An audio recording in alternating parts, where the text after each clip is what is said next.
Bismillahi masyaallah la yasukul khair ilallah. Bismillahi masyaallah la yasrifu su' ilallah. Bismillahi masyaallah ma kana min ni'mati fa minallah. Bismillahi masyaallah la haula wa la quwwata illa billahil aliyyil azim. Karena kita umat yang dibanggain, Bu. Umat yang dibanggain. Ya. Bahkan Rasulullah SAW cintanya luar biasa sama kita. Cintanya beliau dibawa sampai yaumil qiyamah. Cintanya beliau ke kita ini dibawa sampai yaumil qiyamah.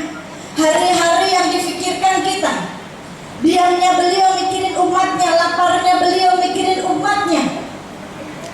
Beliau cuma kepengen umatnya beriman dan masuk surga, selesai, itu doang, Bu. Walaupun perjalanan beliau ketika menyebarkan rahmat Allah, ketika diutus oleh Allah menyebarkan rahmat ke seluruh alam, gak mudah, Bu. Ya, perjalanannya beliau, perjuangannya gak mudah.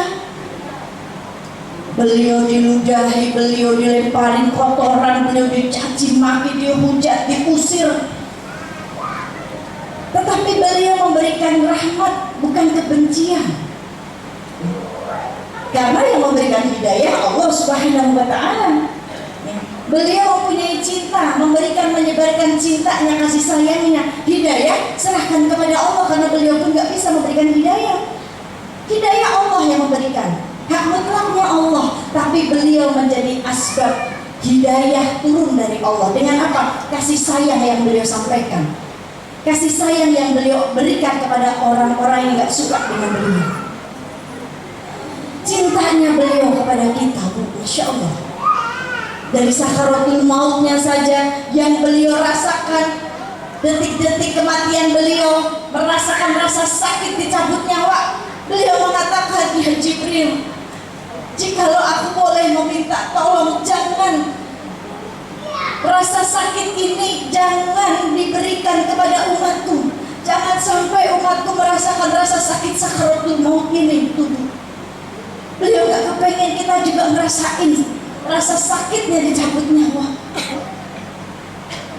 Bahkan ketika diriwayatkan satu hari malaikat Jibril mendatangi Rasulullah SAW, mengabarkan, ya Rasulullah, aku mendatangimu karena hari ini Allah mengobarkan api neraka, menyalakan api neraka, dan semua malaikat takut. Maka Rasulullah bertanya, ya Jibril, ceritakan kepadaku bagaimana keadaan neraka saat itu. Maka malaikat Jibril menjelaskan, neraka itu terdiri dari 7 tingkatan. Satu lubang ke lubang lainnya ini jaraknya 70 tahun. Tingkatan pertama, neraka pertama untuk orang-orang Yahudi. Tingkatan pertama itu untuk orang-orang munafik. Ini yang paling mengerikan. Orang munafik, ciri-ciri orang munafik seperti apa, Bu? Jika berkata dusta, bohong. Jika berjanji, ingkar. Jika dipercaya, berkhianat. Orang munafik. Semoga kita terhindar dari sifat demikian, ya. Neraka kedua untuk orang Yahudi. Masya Allah. Ini yang sampai sekarang gak selesai-selesai. Ya, para Zionis ini yang menghabisi saudara-saudara kita di Palestina, nanti letaknya di neraka kedua. Ya, ini. Neraka ketiga untuk mereka para penyembah matahari.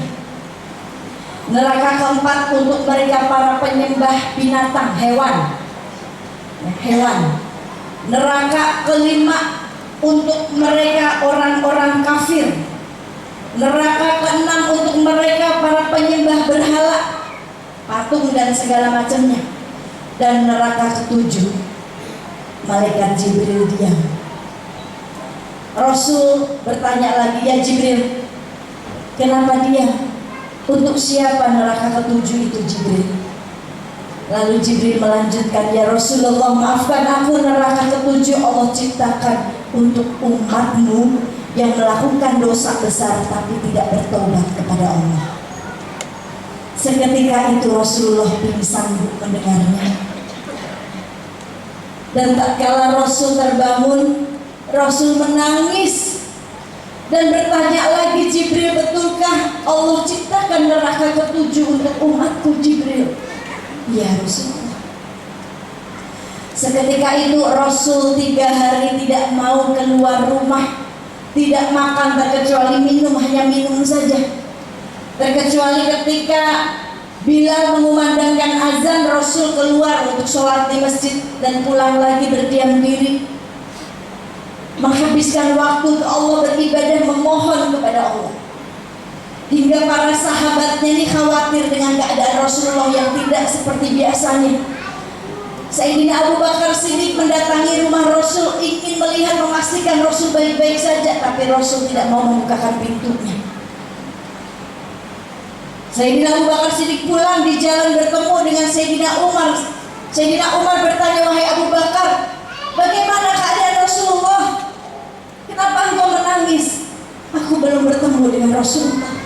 Sayyidina Umar berusaha untuk datang menemui Rasulullah, hal yang sama. Rasul belum mau membukakan pintunya.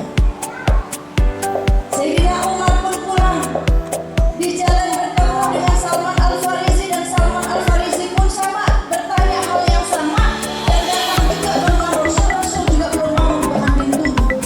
Hingga Salman Al-Farisi mendatangi rumah putri tercinta Rasulullah, yaitu Sayyidatuna Fatimah.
Yang baik untuk akhirat kita ini, ya. Maka yuk selamatkan akhirat kita, Bu. Kita semua sedang on the way nih, Bu, ya. Kita semua sedang on the way, benar ya, Bu? On the way kemana? Ya? Kita sedang menuju semuanya, menujunya ke akhirat, ke surganya Allah. Pengennya ke sana, nggak mungkin kita menuju ke nerakanya, nggak mau kita. Orang yang ahli maksiat aja, walaupun dia ahli maksiat, dia juga nggak mau masuk neraka, Bu. Enak bener dia ya, dia maksiat tapi nggak mau masuk neraka. Ya, semua kepengen menujunya ke surganya Allah. Maka perbaiki akhiratmu. Belum terlambat. Yang belum sholat, sholat. Yang sibuk nggak sempat sholat, sholat. Bu, nanti itu Allah akan kasih, Allah akan pertanyakan. Allah akan pertanyakan kepada hamba-hambanya nih, ya. Wahai hamba sahaya, ya. Wahai engkau hamba sahaya, kenapa engkau tidak sholat? Kenapa engkau tidak beribadah kepadaku? Ya Allah, aku nih ngelayanin orang.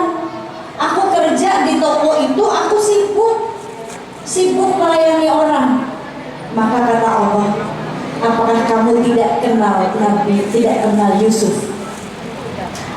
Yusuf seorang hamba sahaya, seorang pelayan, tapi Yusuf masih beribadah. Hai kalian, hambaku yang kaya raya, kenapa engkau tidak sholat?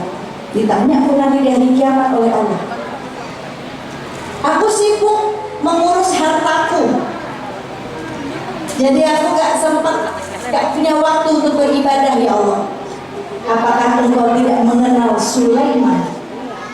Sulaiman orang terkaya di dunia, tapi dia masih beribadah kepada. Wahai hambaku para fukara, orang-orang miskin, kenapa kau tidak beribadah kepadaku? Aku miskin ya Allah. Kata Allah, kenapa engkau tidak mengenal Isa? Jangan, karena gak biasa dibangunkan pagi oleh ayah bundanya. Anak-anak kecil itu 7 tahun, dia akan terus mengingat kebiasaan ayah bundanya ketika dia masih kecil. Akan dia ingat, Bu, oh waktu dari kecil tuh bundaku sering bangunin aku sholat subuh dan sholat berdua dengan bunda yang perempuan nih. Maka Bu, ilmu itu dia akan estafetkan ke anak perempuannya ketika dia menjadi seorang ibu. Anak laki-laki sama, punya anak laki usia 5 tahun, 6 tahun, 7 tahun, ayahnya bangun subuh pergi ke masjid, ajak bangunin, jangan kasihan masih kecil, jangan. Gandeng dia ke masjid supaya anak terbiasa. Kalau kita gak bangunin, gak biasain, lebih kasihan nanti ketika dia sudah besar, dia malas ke masjid, dia malas sholat subuh. Karena gak dibiasakan. Biasa itu karena terbiasa. Maka ayah bundanya tugasnya ini, ajak dia, ayo bangun subuh dulu, nanti kalau mau wudhu lagi gak apa-apa, tapi bangun dulu, dibiasakan. Nanti anak laki-laki ini ketika dia sering melihat ayahnya memperlakukan dia seperti itu, tiap pagi dibangunin subuh, diajak ke masjid, diajak sedekah subuh, ini anak ilmunya nanti akan ditularkan ketika dia menjadi seorang ayah, dia punya anak laki-laki, dia akan didik anak laki-lakinya seperti itu.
وحده لا شريك له له الملك وله الحمد يحيي ويميت وهو على كل شيء قدير عدد كل ذرع القمر سبحان الملك القدوس سبحان الملك القدوس والأعلى والكبرياء والجبروت والجلال والجمال ولا يموت ولا يفوت عبدا سبوح القدوس ربنا ورب الملائكة والروح سبحان الله الحمد لله لا إله إلا الله الله أكبر لا حول ولا قوة إلا بالله العلي العظيم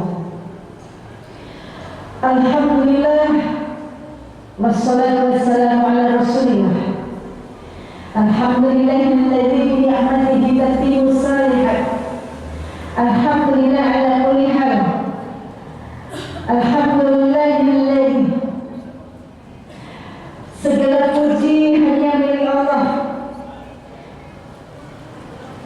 Allahul ladzi la ilaha illa wal alimul ghaibi wasyahadati warahmanur rahim. Ulama dulu pernah bilang begini Bu, ada seorang ulama, Masya Allah, ulama tersebut mengatakan begini, nanti suatu zaman manusia akan diuji dengan sebuah benda. Benda ini kecil, tapi mudaratnya luar biasa. Gara-gara benda ini yang dekat jadi jauh, ya Bu ya. Ujian oleh benda ini. Apa benda itu Bu? Handphone. Lihat handphone sekarang 24 jam kita pegang kanan. Coba handphone dulu kita taruh